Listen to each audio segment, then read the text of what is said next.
हे दोस्तों, कैसे हैं आप लोग। तो हम class 10 chapter number 5 arithmetic progression solve कर रहे हैं। एक्सरसाइज 5.2 क्वेश्चन नंबर 9 करना है। क्वेश्चन कह रहा है third and ninth term of the AP are 4 and -8। Third term हमारा 4 है, नाइन्थ टर्म हमारा माइनस का 8 है। क्वेश्चन कह रहा है which term of this AP is zero. इस एपी का कौन सा टर्म जीरो होगा। तो क्वेश्चन काफी सिंपल है, चेक करते हैं। लेट फर्स्ट टर्म भी ए एंड कॉमन डिफरेंस भी डी। ठीक है, फर्स्ट टर्म को ए, कॉमन डिफरेंस को डी मान लिया।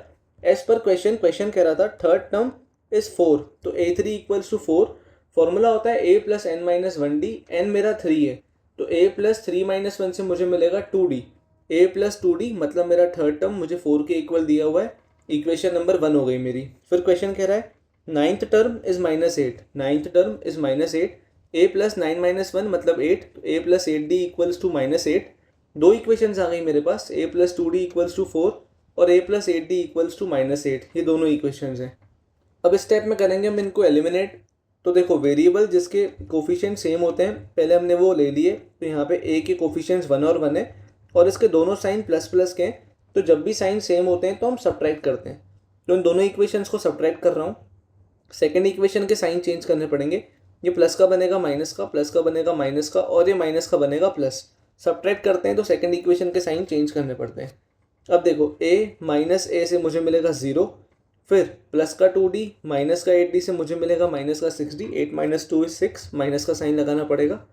फिर 4 + 8 मुझे मिलेगा 12 के इक्वल।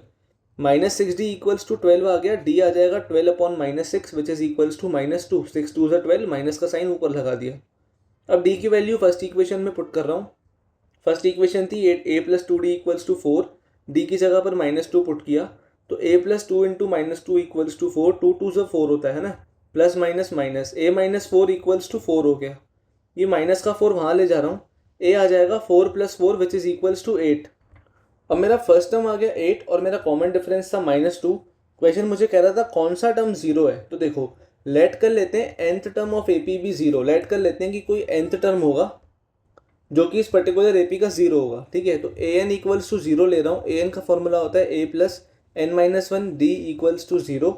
ए मैंने निकाल लिया था 8। मुझे अब n की वैल्यू चाहिए ना। क्वेश्चन पूछ रहा है कौन सा टर्म, तो मेरे को n की वैल्यू निकालनी।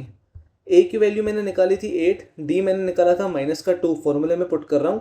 8 + n-1 multiplied by -2 equals to 0। 8 यहाँ पे देखो प्लस माइनस में गलती होती है, प्लस माइनस होता है माइनस, करेक्ट। 2 × n करूँगा तो 2n मिलेगा, तो 8 - 2n। अब देखो, प्लस माइनस होता है माइनस, ये माइनस माइनस मिलके बनाएंगे प्लस। 2 × 1 से मुझे मिलेगा 2। 8 - 2n + 2 इक्वल्स टू 0। 8 + 2 से मुझे मिलेगा 10। फिर ये माइनस का 2n इक्वल्स टू में 0। माइनस का 2n यहाँ के प्लस का 2n बनेगा। 10 इक्वल्स टू 2n मिल गया।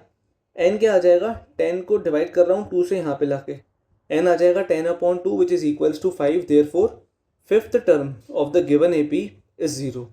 मतलब वो एपी जिसमें थर्ड टर्म हमारा प्लस का 4 है, नाइन्थ टर्म हमारा माइनस का 8 है, इस पर्टिकुलर एपी का फिफ्थ टर्म जो होगा वो 0 होगा। जिसमें कॉमन डिफरेंस इस पर्टिकुलर एपी का 8 है, और सॉरी फर्स्ट टर्म 8 है और कॉमन डिफरेंस -2 है। थैंक यू सो मच इस वीडियो को यहाँ तक देखने के लिए। अगर आपको वीडियोस अच्छे लग रहे हैं प्लीज़ इस चैनल को सब्सक्राइब कर देना। कोई भी डाउट लगे आप मुझसे कमेंट सेक्शन में पूछ सकते हैं। इस पर्टिकुलर वीडियो को लाइक और अपने दोस्तों के साथ शेयर करना मत भूलना। अगर आप भोपाल में रहते हैं और ऑफलाइन क्लासेस को लेकर परेशान होते हैं तो चैनल का डिस्क्रिप्शन ज़रूर चेक कर सकते हैं आप। Wishing you a very happy learning ahead. मैं हूँ आपका भाई, आपका दोस्त भरत।